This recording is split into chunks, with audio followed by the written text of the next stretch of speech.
할렐루야. 아침 묵상 시작합니다.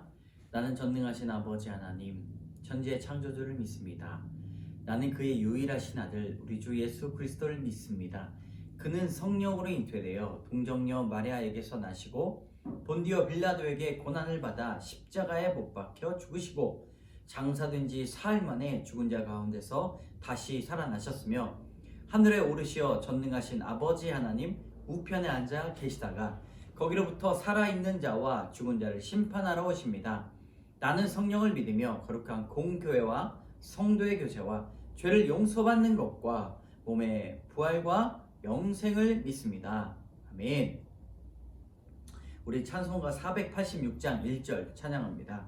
이 세상에 근심된 일이 많고, 이 세상에 근심된 일이 많고 참 평안을 몰랐구나.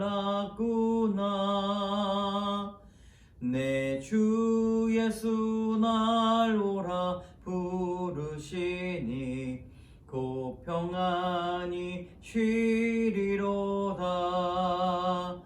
주 예수의 구원의 은혜로다.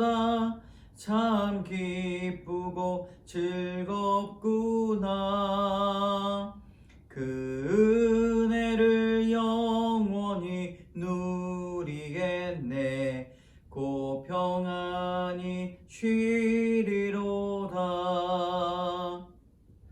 아멘.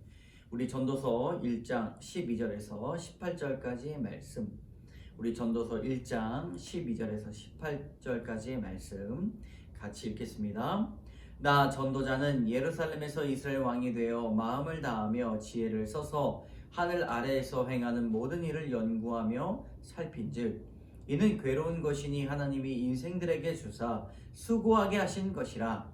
내가 해 아래에서 행하는 모든 일을 보았노라. 보라, 모두 다 헛되어 바람을 잡으려는 것이로다. 구부러진 것도 곧게 할 수 없고 모자란 것도 셀 수 없도다. 내가 내 마음속으로 말하여 이르기를 보라, 내가 크게 되고 지혜를 더 많이 얻었으므로 나보다 먼저 예루살렘에 있던 모든 사람들보다 낫다 하였나니 내 마음이 지혜와 지식을 많이 만나 보았음이로다. 내가 다시 지혜를 알고자 하여 미친 것들과 미련한 것들을 알고자 하여 마음을 썼으나 이것도 바람을 잡으려는 것인 줄을 깨달았도다. 지혜가 많으면 번뇌도 많으니 지식을 더하는 자는 근심을 더하느니라. 아멘. 오늘 전도서 두 번째 날인데요. 이 전도자는 이스라엘 왕이 되어서 마음과 지혜를 다해 모든 일을 연구하게 되었습니다. 하나님께서 솔로몬에게 지혜를 간구하는 그 마음을 가지시고 지혜를 주셨습니다. 그런데 솔로몬이 달라고 했으니까 이 솔로몬에게 주셨지만 하나님께서 주신 그 지혜는 하나님께 깊은 뜻이 있으셨습니다. 여러분, 지혜로운 사람이 마음이 복잡할까요? 아니면 단순하고 무식한 사람이 마음이 복잡할까요? 전자이죠. 지혜로운 사람이 마음이 복잡합니다. 그 구절을 보면 마지막에 지혜가 많으면 번뇌도 많으니 지식을 더하는 자는 근심을 더하느니라. 이렇게 말씀하고 있는 것이죠. 지혜자, 이 솔로몬을 통하여서 세상을 이끌어가는 참된 지혜가 무엇인지 우리로 하여금 알게 하시고 성경을 통해서 우리에게 가르쳐 주시는 하나님의 은혜를 여러분 발견하시기 바랍니다. 오늘 근심을 더한다 라는 말씀으로 괴로운 것 하나님께서 우리에게 가르침을 주십니다. 전도자는 자신의 지혜로 삶의 의미를 찾으려 했습니다.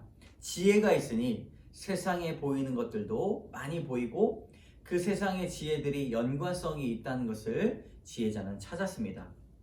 그런데 그에게는 참 괴로운 일이었습니다. 범죄한 인간은 평생 수고하고 심판을 받았기 때문에 아무리 노력해도 수고의 고통에서 벗어나지 못하기 때문입니다. 지혜가 있으면 여러분 이것들을 발견하기 때문에 한없는 고통과 한없는 이 허망함을 알게 되는 것입니다. 그래서 지혜자는 헛되고 헛되니 모든 것이 헛되다라고 말하게 되는 것이죠. 자, 그렇다면 이 열심으로 이 수고에서 벗어날 수 없는 이 인생에서 참된 구원은 무엇일까요? 여러분, 예수 그리스도만이 우리에게 이 수고에서 벗어날 수 있는, 인생의 이 고달픔에서 벗어날 수 있는 유일한 길일 것입니다. 그런데 인생은 헛되다라는 것을 알아야만 우리는 그것들을 깨달을 수가 있는 것이죠. 여러분, 적용해 봅시다. 스스로에게 질문을 해보시기 바랍니다. 하나님 없이 내 열심으로만 수고하다가 허무함과 괴로움을 겪은 적이 언제입니까? 한번 나누어 보시기 바랍니다. 두 번째로 지식을 더하는 자입니다. 세 번째 단락인데 어떤 사람보다 많은 지혜와 지식을 가지고 있었던 솔로몬이지만 인생의 의미를 깨닫는데 한계가 있었어요. 도저히 그것을 이룰 수가 없던 것이죠. 참된 의미를 찾을 수가 없었던 것입니다. 17절에 보면 미련한 것들을 알고자 미친 것들과 미련한 것들을 지혜로 알고자 마음을 썼으나 바람 잡는 것 같았다 라고 깨닫습니다. 지혜가 많으니 번뇌도 많고 지식을 더하는 자는 근심이 많다라고 말을 하고 있는 것이죠. 여러분, 세상에서 손가락에 꼽는 이 지혜자인 이 솔로몬도 세상의 지혜를 참고하고자 했지만 바람 잡는 것과 같다라고 이야기를 합니다. 그러므로 우리는 어떻습니까? 우리의 인생에서 허망함을 느끼는 것이 나에게 특별한 것입니까? 그렇지 않습니다. 모든 사람들이 그리스도를 알더라도 이러한 인생을 살아가는 모든 사람들이 헛됨과 허망함 가운데 살아가고 있다는 것이죠. 그러므로 우리가 예수 그리스도를 알고 한 번으로 끝나는 것이 아니라 날마다 하나님의 말씀과 성령의 충만함을 받아야 합니다. 성령이 충만하면 어떻습니까? 허망한 것이 다가와도 뚫고 지나갈 수 있는 것이죠. 헛됨이 찾아와도 그 안에 하나님께서 주신 계획하심을 찾을 때 큰 의미를 가질 수 있다는 것입니다.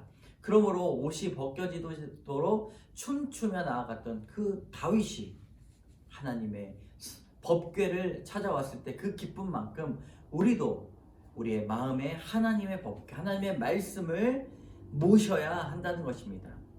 그럴 때 우리는 다른 사람 눈치 보지 아니하고 우리에게 주어주신 그 인생의 참된 의미를 발견할 수 있다는 것이죠. 여러분, 세상의 지혜는 어떻습니까? 근본적으로 인간의 문제를 해결하지 못하고 낙심만 더하게 됩니다.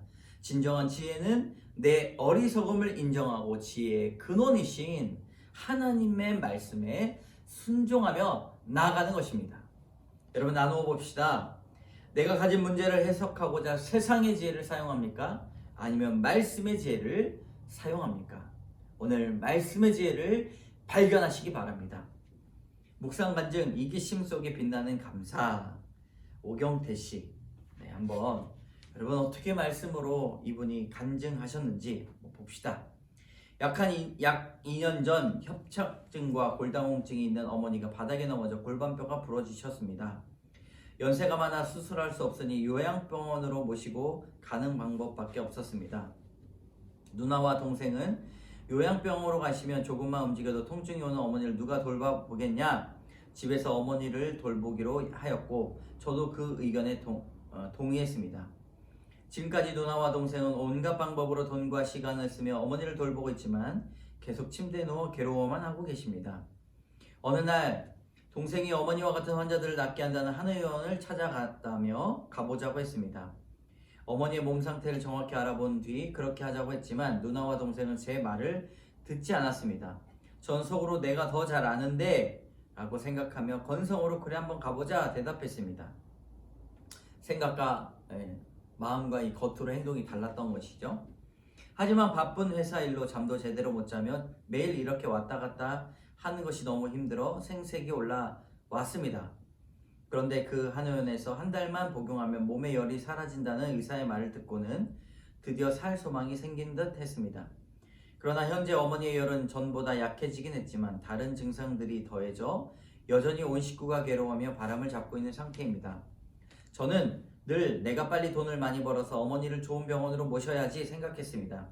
그러나 저의 이 생각은 그래야 어머니와 누나와 동생이 나를 더 귀찮게 하지 않을 거야 라고 하는 이기심 때문에 비롯된 것입니다. 그러나 누나와 동생은 저와 달리 어머니에게 너무나 헌신적이고 이타적입니다. 그들은 저에게 항상 이 시간은 하나님이 하시지 않으면 우리가 할 수 있는 게 아무것도 없다는 것을 알게 된 감사한 시간이야 라고 말해 주었습니다. 그럴 때마다 저는 눈물로 회개하며 참회할 따름입니다. 형제들보다 내가 더 하나님을 잘 믿고 따르는 줄 알았지만 실상 가장 이기적이고 완악한 저를 품고 가는 건 바로 누나와 동생이었습니다. 세상을 바라보지 않고 오직 하나님만 바라볼 수 있는 환경을 우리의 가정에 허락하신 하나님 감사합니다. 여러분, 말씀이 들어가니 세상을 바라보는 눈이 완전히 뒤집어졌습니다. 적용을 봅시다. 주일마다 어머니와 누나와 동생에게 안부 전하겠습니다. 가족과 통화할 때마다 수고와 헌신에 감사하다는 말을 꼭 하겠습니다. 여러분, 우리의 삶 가운데 우리의 이기심을 발견하는 것이 지혜입니다. 오늘 말씀에서도 지혜가 있다라고 하는 것이 무엇입니까? 세상이 안개와 같구나 라고 하는 걸 발견하는 것이 지혜라는 것이죠. 솔로몬은 이런 지혜가 있었습니다. 우리가 지혜를 받으면 돈을 어떻게 벌까, 관계를 어떻게 할까, 처세술을 어떻게 할까, 이게 지혜라고 생각하지만 솔로몬의 지혜는 무엇이었습니까? 이 세상은 안개와 같구나. 그것이 지혜인 것이죠. 여러분, 하나님의 말씀으로 채울 때 그 놀라운 이기심에서 빛나는 감사가 나오게 될 것입니다. 함께 기도합니다. 참 좋으신 하나님, 하나님 없이 내 열심으로 수고하다 보니 허무함을 겪습니다. 그러나 하나님, 지혜가 무엇인가? 내 인생에는 허무함밖에 없구나. 내가 힘을 쓰고 애를 써도 내가 손잡을 수 없는 것이 너무나 많이 있구나. 아는 것이 지혜임을 믿습니다. 오늘 간증문처럼 하나님, 우리가 아무것도 할 수 없다는 그 지혜를 깨닫는 것이 하나님의 은혜임을 알게 하여 주시옵소서. 모든 말씀 예수님 이름으로 기도드립니다. 아멘.